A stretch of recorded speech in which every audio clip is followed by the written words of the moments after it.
Bonsoir, chers amis.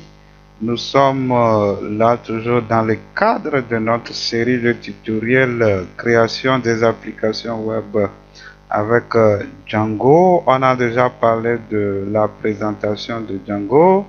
Aujourd'hui, aujourd'hui nous allons voir euh, le démarrage. Comment démarrer avec la conception des applications Django. Comment je vais changer l'option de pointeur. Comment démarrer. Alors nous allons voir les éléments requis pour créer une application Django. Il faut avoir Python installé, il faut avoir Django et puis avoir un éditeur de code. Donc nous allons tout de suite et vérifier si nous avons je redis celui-ci. Si nous avons Python, vous pouvez taper Python sur votre terminal. Alors il dit ah, Python est installé. Si vous n'avez pas Python, c'est simple, il suffit d'aller dans le navigateur, vous tapez python.org, voyez, python.org. J'espère que ma connexion marche bien. Dans python.org, vous allez trouver comment installer Python. Et il faut pas qu'il me fasse traîner, mais il y a quoi?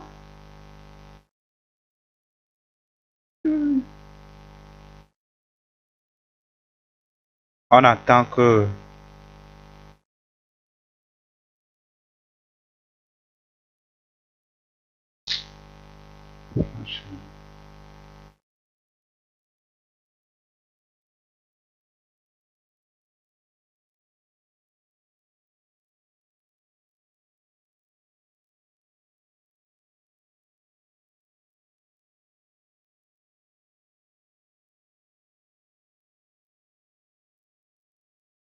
voilà, nous sommes sur le site Python. Arrivé sur le site web Python pour télécharger Python, vous allez sur Download. Il y a pour Windows. Donc ça dépend de votre système d'exploitation. Lui-même il détecte si c'est Windows. Vous voyez, Looking for Python on different use Windows. For Windows, vous cliquez sur Windows. Python release, latest Python 3 release Python latest Python. Donc vous prenez celui-ci, Python 3.8 et puis vous allez le télécharger. Il est où? Ok. Pourquoi je ne major new features typing more resources on the documentation, no? Windows users. The binary for AMD will also work on process.ntm. There is no distribute zip to ça. Qu'est-ce qu'il dit?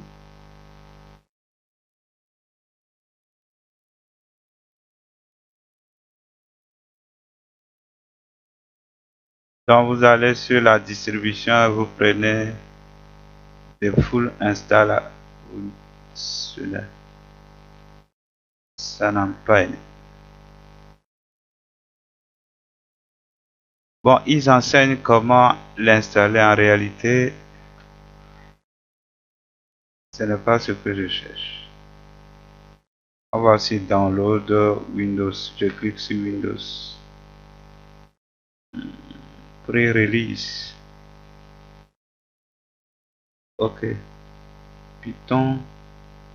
On prend celui-ci.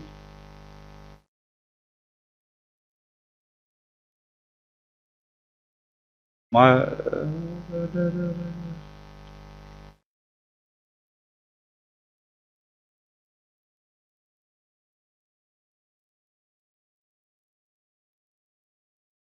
Qu'est-ce qu'il fait, moi?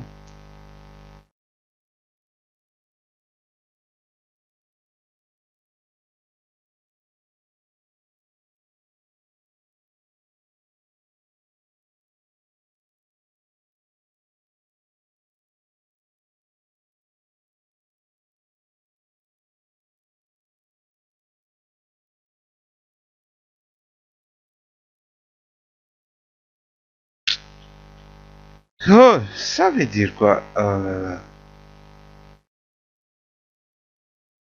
Ok, pour télécharger ça, ils ont changé. Vous allez sur Download. Si c'est Windows, vous pointez ici et vous cliquez directement sur Python 3.8.5. Vous voyez ça?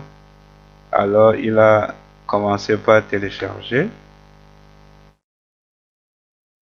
Il est en train de le télécharger. Quand ça va finir, vous lancez l'installation. Voilà. Donc, il n'est même pas lourd, ça fait 25 mégas. Vous voyez la puissance de Python, à peine 25 mégas. Mais il fait des choses pas possibles. Python est devenu le meilleur langage, hein. Donc après le téléchargement de Python, vous venez pour vérifier si Python est disponible là. Il marche, Python est disponible. Après Python, il faut avoir Django. Donc, comment se fait pour avoir Django? Vous devez faire pip install. Je dois d'abord quitter l'interface Django. Pip install Django. Faites entrer. Moi, je l'ai déjà installé, hein. Donc, il ne peut pas l'installer à nouveau. Je sais, c'est euh, requirement. Qu'est-ce qu'il installe? Update. Sinon, j'ai déjà Django chez moi. It one you are using. Voilà. Donc, je l'ai déjà installé. Vous faites pip install Django. Et Django sera installé. Pour voir la version de Django que vous avez, vous tapez Django admin espace version. Voilà. Alors, je suis à la version 3.0.8. Voilà. Donc, Django est prêt. Qu'est-ce qu'il faut faire maintenant? Il faut créer un projet Django. Ça commence comme ça. Créer un projet Django. Pour créer un projet Django, on fait Django admin start project et on donne le nom. Alors, qu'est-ce que moi je vais faire? Je vais aller dans un répertoire spécial que j'utilise, CodeLab. Voilà. Et là, j'ai Django Project. OK. Maintenant, je fais Django admin start project. Vous allez dans le répertoire où votre projet sera créé. Quel est le nom qu'il faut donner? Moi, je vais lui donner le nom My Blog. Et je fais OK. Voilà. Il dit, ce n'est pas un nom valide. Là, je mets My Blog et puis comme ça. Vous voyez des choses bizarres comme ça. Je fais OK. Voilà. Maintenant, il faut aller dans le répertoire My Blog et ouvrir.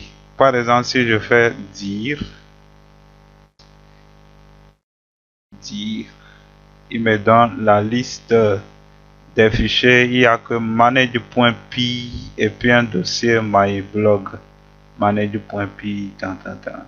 Je peux aller dans le répertoire, hein. Je fais comme ça, start. Voilà. Voici donc le projet. Il crée un sous-dossier qui porte le même nom du projet, qui est myblog, qui a un fichier init. Tout dossier qui porte le nom init.py est un package Python. Voilà, on va pas faire ce cours-là. Ok, qu'est-ce que moi je fais? Je ferme le dossier. Et j'avais dit que on a besoin de quoi? Un éditeur de texte. Ouh là là. Donc, on a besoin d'un éditeur de texte. Moi, j'utilise Visual Studio Code. Visual Studio Code. C'est ce qu'on va utiliser si vous voulez, ou vous pouvez utiliser Sublime Text, ce qui vous intéresse. Moi, j'aime Visual Studio Code. Donc, pour ouvrir le projet, je fais code et puis le dossier courant en mettant point. Voilà. Il m'ouvre le projet. Je fais un bienvenue. Ok, voici, nous sommes dans le projet. Maintenant, qu'est-ce qu'il faut faire? Il faut démarrer le serveur. Pour démarrer le serveur, on fait python manage.py et run server. Ok, on va voir si, voilà, il dit que le serveur a démarré. Pour ouvrir le serveur, il faut aller dans HTTP ou bien je fais suivre le lien, CTRL-clic, pour voir si Django est là. Et là, il m'ouvre le projet parce que j'avais lancé un projet, il a ouvert. Je vais fermer le projet là. Voilà, dégage là. C'est à cause de ça qu'il m'ouvre mon ancien projet. Ok. Voilà, donc, voici Django est lancé. Je ferme ceci. Pepper, bon, c'est ça, je ferme là. Ok. Django est lancé, il dit install work successful. Donc, vous avez Django. Maintenant, nous allons voir comment afficher notre premier message dans Django qui peut être un hello world. Hello world. Nous allons le voir tout de suite. Alors pour le faire, je vais encore ouvrir un nouveau terminal. Vous pouvez cliquer ici, plus le terminal est ouvert pour pouvoir et comment on le dit pour pouvoir afficher Hello World. Qu'est-ce que je fais? D'abord, il faut créer une application. Python fonctionne comme ça. Le projet s'appelle MyBlog. Maintenant, je dois créer des applications. On peut dire l'application qui se charge de gérer les articles, côté application qui se charge de l'authentification. C'est comme ça Django fonctionne. Donc pour créer notre application, on fait python manage.py et puis on fait start app. Je dois lui donner un nom. Moi, je trouve le nom blog intéressant. Voilà, donc il a créé l'application blog qui est un package. Vous voyez, il y a init dedans. Donc c'est un package. Et maintenant, nous voulons afficher un message Hello World. Donc il faut aller dans blog et créer un fichier qui s'appelle url.py. L'URL, vous connaissez URL Unified, je ne vais rien dire. Ok, on va créer un fichier url.py en majuscule, on met point .py, donc ça fait un fichier Python. Dans ce dossier blog qui est mon application, j'ai ça. Maintenant, si on va dans ce dossier que Python a créé lui-même, myblog qui porte le nom du projet, il y a aussi URL là-bas. On ouvre ça et puis on va vers le bas. Vers le bas, qu'est-ce que nous voyons? Nous voyons URL patterns. Et là, il dit path. C'est-à-dire si l'utilisateur tape admin après la racine admin, ça l'amène sur une page qui est admin.site.url. Maintenant, nous voulons faire quoi? Nous voulons que si l'utilisateur entre directement à la racine de notre site, que ça n'affiche pas ce message de Django là. Nous voulons un Hello World. Comment cela se fait? On va dupliquer ceci et on va le changer. Mais bien avant, il faut voir ici, ils disent add an import from other apps view import to home. Add a URL to URL pattern path home.view tant. Je lis ça en vrac et je vais expliquer. Ce qui m'intéresse, c'est ces deux lignes là. Ok. Il dit import the include function from django.url. Import include. Add a URL to URL pattern path blog include blog.url. Qu'est-ce qu'il est en train de dire? Il dit que après ceci, après cette première ligne là où il y a le curseur, pourquoi quand je sélectionne, je coupe celui-ci d'abord. Voilà. Donc après celui-ci, il me dit d'ajouter ceci, path blog et de mettre include blog.url. Qu'est-ce que cela veut dire? Cela veut dire que lorsque je vais d'abord écrire ça et expliquer. Je mets ici blog. Vous n'êtes pas obligé de mettre ça, mais on va le mettre blog. Maintenant, je fais include. Donc, je dois ajouter aussi include ici. Include. Et là, je fais ceci. Et je fais include. Alors, include maintenant, je mets le nom entre crochets blog.urls. Voilà. Donc, c'est pour dire que prochainement, pour accéder à mon application blog fera beaucoup de choses. On va l'expliquer de par la suite. Vous allez le comprendre. Pour accéder à mon application blog, il faut précéder de blog. Donc, après le mot blog, tout ce qui peut venir, ça peut être data, les articles, delete, update, edit ou quoi. Donc, quand ça sera précédé de blog, alors ça va utiliser mon application blog. Et il dit include blog.url. C'est pour dire que ceci, url.py est la racine ici. Donc, cette fonction permet de inclure tous les URL de l'application blog. Tous les URL de l'application blog. C'est pourquoi il faut aller dans blog, créer url.py. Donc, j'ai dit, dans blog, mon application blog, il y a URL ici, .py, là où j'ai pointé ma souris. Ouais, url.py. Et là, je dis à Django, donc il faut m'inclure tous les URL qui seront saisis dans mon application blog. Quand je viens au niveau de la racine ici, my blog qui est la racine, il faut m'inclure tous les URL qui sont dans url.py qui est au niveau de blog, ouais, blog.url, il faut les inclure. Donc on va aller maintenant dans url.py. On dit d'inclure, mais il n'y a rien. Qu'est-ce qu'il va inclure?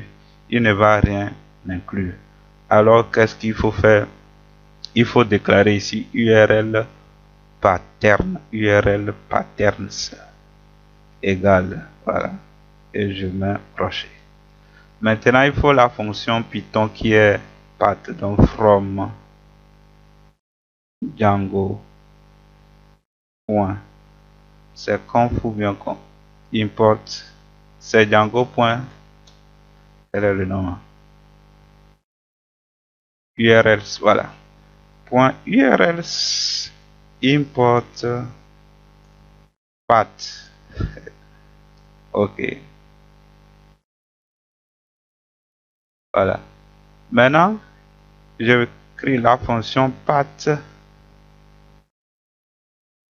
Pourquoi il souligne URLs? Je vais voir Django.url, il n'y a aucun souci, laissez-le. Donc, from Django.urls import path. Maintenant, on dit path, je mets, quel est le chemin? Là, je ne mets rien. Ou bien on peut mettre comme ça ou on laisse ça vide. Donc, quand c'est rien, alors il faut m'appeler une fonction. Et là, je n'ai pas encore déclaré fonction. C'est-à-dire, quand l'utilisateur vient sur mon site et puis il tape comme ça, blog, alors appelle-moi une fonction. Il dit, ah, il n'a pas trouvé ça, il a généré une erreur. Il ne trouve pas ça, il a généré une erreur. Voilà. Le serveur s'est arrêté parce que blog n'existe pas. Là, il faut que je le crée. Je crée. Je n'ai pas de fonction. Parce que comment fonctionne le langage Django? Je vais essayer d'expliquer ça avant de revenir ici. Je prends ceci, je fais comme ça, et puis je crée un document. Django fonctionne dans le système qu'on appelle MVT. Vous voyez, MVT. Et là, j'enlève ça. MVT qui est égal à modèle et modèle view template. Ok, modèle view template. Modèle, ce qui a rapport aux données de la base de données. Voilà. Maintenant, view, c'est ça qui est contrôleur dans d'autres frameworks. Donc, view est égal à et les fonctions. Voilà, ce qui gère les contrôles, les fonctions et autres. Voilà. Maintenant, template.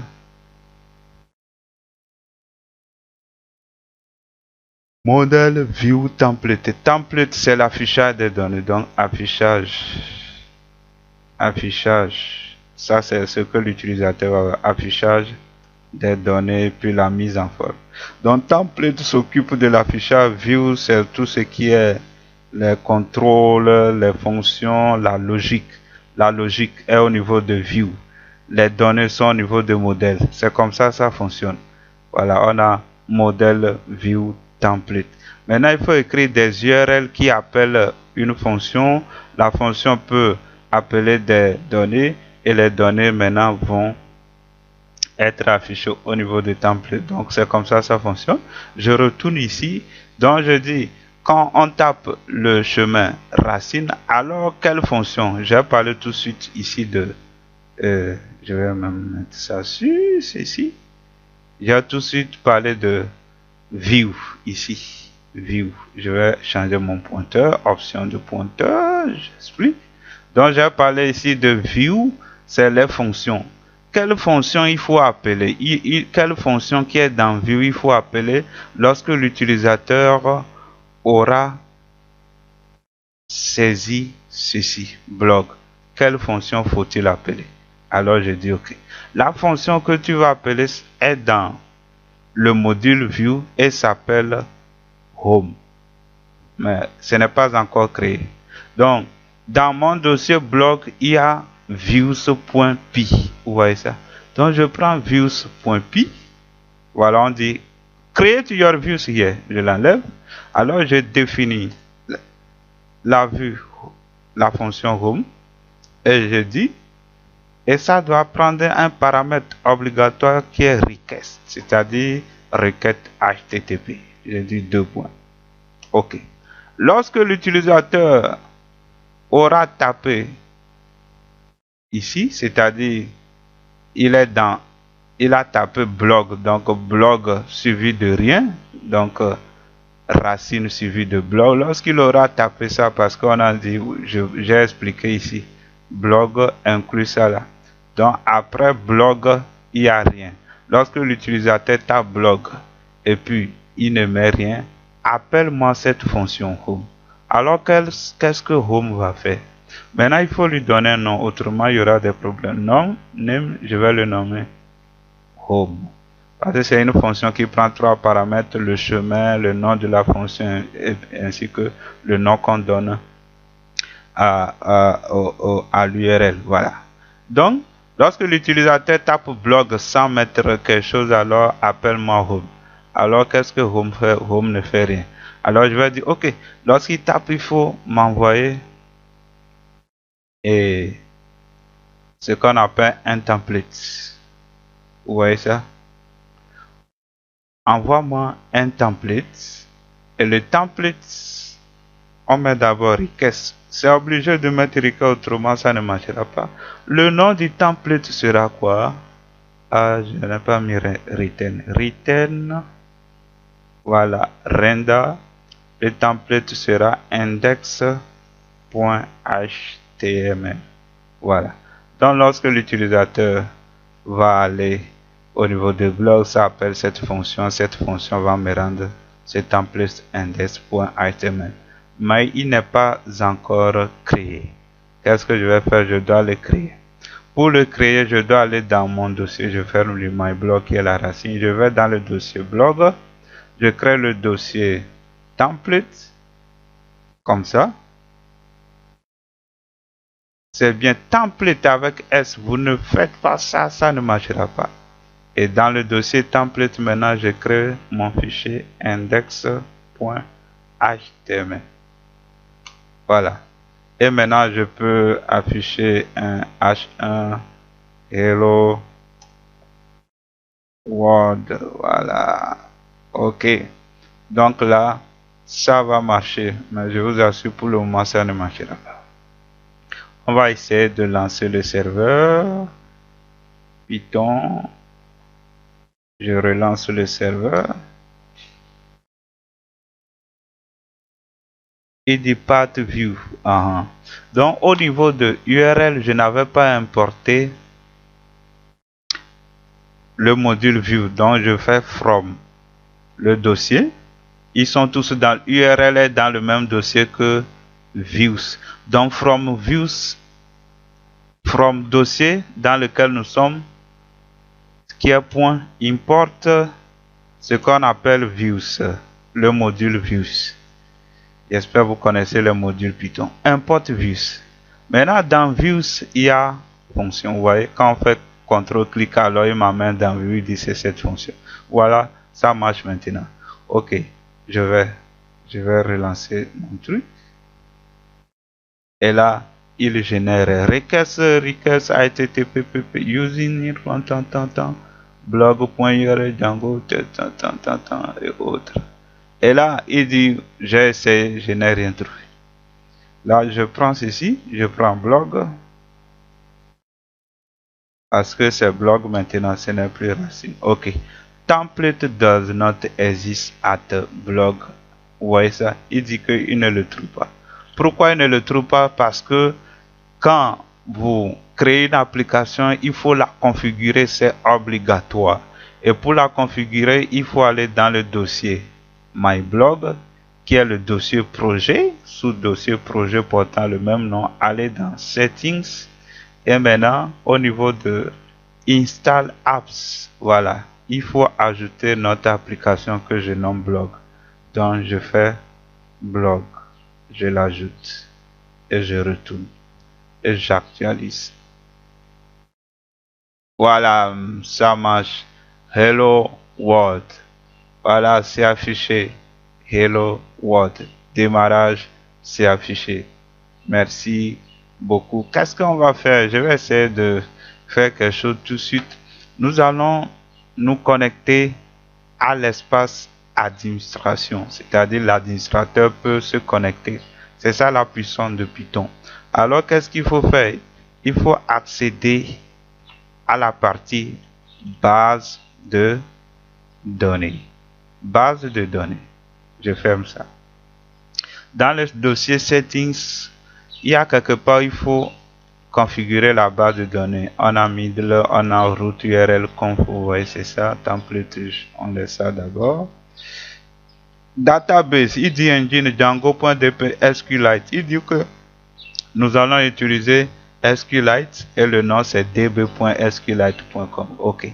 Donc pour le moment, on va utiliser SQLite. Après tout, nous allons migrer vers MySQL. On va utiliser tout de suite SQLite. Alors si on vient, on verra qu'il a créé la base de données SQLite. Vous voyez ça? La base de données. Mais pour le moment, la base de données SQLite ne contient rien. Qu'est-ce que nous allons faire? Nous allons faire une opération qui s'appelle migrate pour que Django envoie les données nécessaires de toutes les applications qui sont installées. Il n'a qu'à les envoyer dans la base de données. Et là, nous pouvons accéder à l'espace d'administration. Autrement, on ne peut pas aller accéder aux utilisateurs, au groupe, créer les utilisateurs. Comment cela se fait? Nous allons dans ligne de commande. Je choisis commande, je fais Python manager.py et je dis migrate. Voilà, migrate. OK. Envoie-moi tout dans la base de données. Il a fini. Voilà, il a envoyé les données dans la base de données. Maintenant, on peut accéder à l'espace d'administration. Après, ici, on tape admin. Admin. Maintenant, quel nom utilisateur, mot de passe? Il n'y a pas, on n'a pas encore d'utilisateur. On va créer un utilisateur, super utilisateur. Pour créer un super utilisateur, doucement, voilà. Je vais effacer ceci. Pour créer un super utilisateur, c'est simple, on fait Python manager, oh là là, .py, create super user. Et puis on met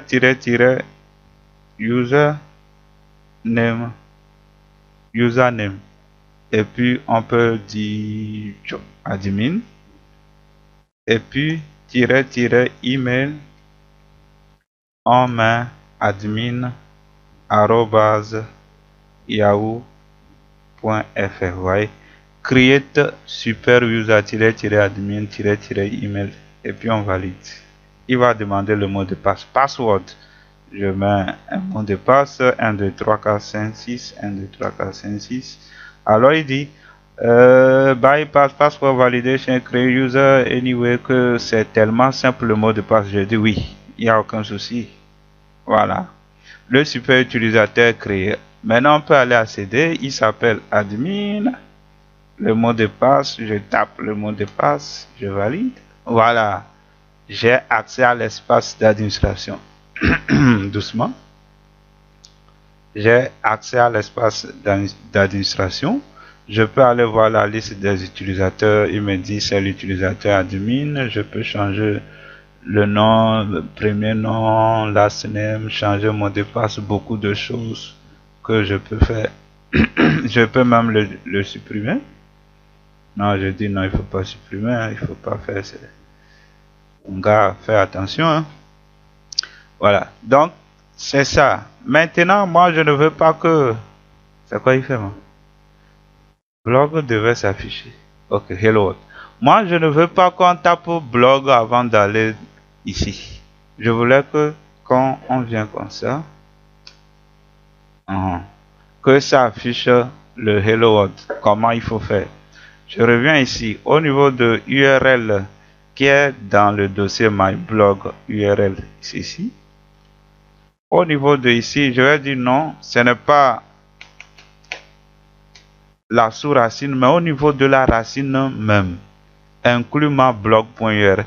Donc, quand l'utilisateur vient ici, alors fait appel à tous les URL qui sont dans blog.url. Maintenant, Django va aller regarder dans blog.url. Qu'est-ce qu'il y a?